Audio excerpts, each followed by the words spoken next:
It's September 14th, 2020. Tomorrow is the peace deal, and I found an article in the Washington Post that really is disturbing. It says Middle East peace deal or arms race. Proposed sale of F-35 jets to UAE prompts fears in Israel.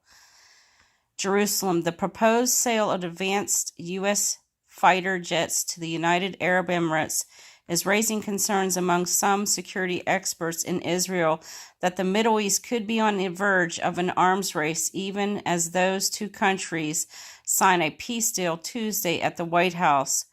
Senior U.S. and UAE officials say the peace agreement is smoothing way for the Trump administration to proceed with the sale of long-sought F-35 stealth fighter jets and other sophisticated weaponry to the Persian Gulf state. That prospect is increasing in the likelihood that Israel and the other Middle East countries will in turn seek more advanced arms. In Israel, the proposed sale is tainting the otherwise great enthusiasm here for the agreement brokered by the White House to normalize relations with the UAE and Bahrain said, well, from a purely military perspective, I think it's a dangerous development. It is not just a new weapon technology.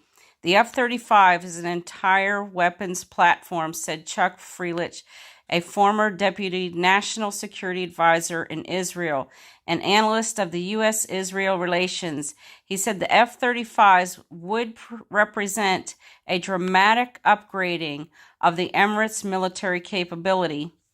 Eli Cohen, Israel's intelligence minister, said in an interview that the historic peace agreements to be signed Tuesday will buttress the Israel's security by strengthening the alliance against Iran, which he called the main threat to the Middle East stability.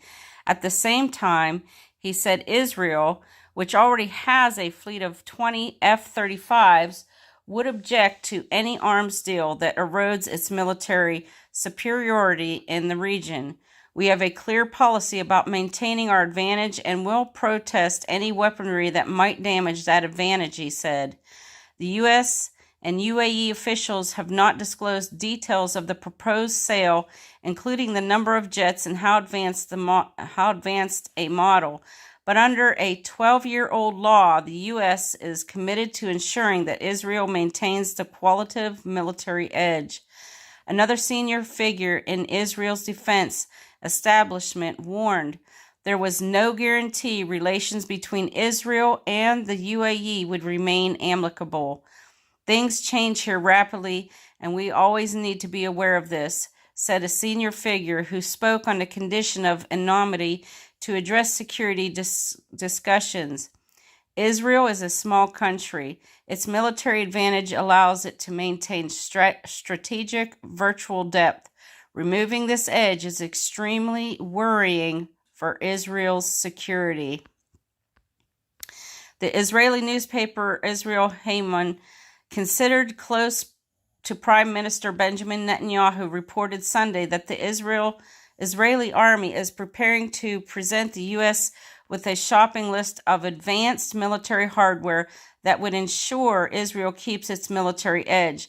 The newspaper said this list, being compiled by special committee set up by Netanyahu and Defense Minister Benny Gantz, would likely include advanced munitions and an expedited delivery of V-22 Osprey tilt-rotor aircraft, combat planes, and other weapons.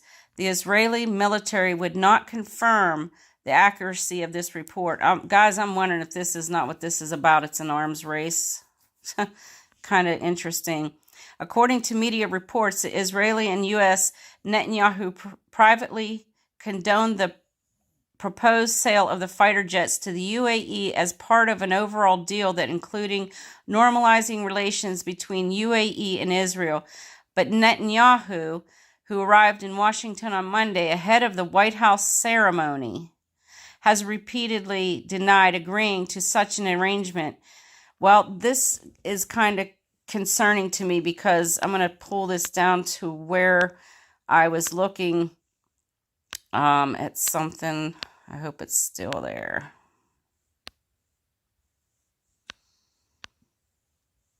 Give me a second, guys. I'll leave the link to this, but this is kind of really disturbing here.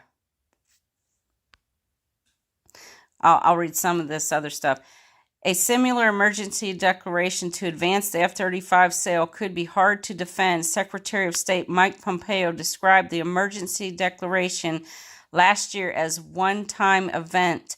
But Aaron David Miller, a former U.S. peace negotiator for Middle East, said it would be difficult for lawmakers to derail the F-35 deal even if they wanted to.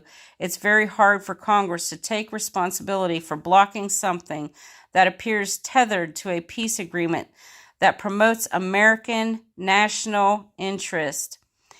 At home, Netanyahu has been criticized for not informing senior members of his government about what exactly the agreement entails. That's very concerning.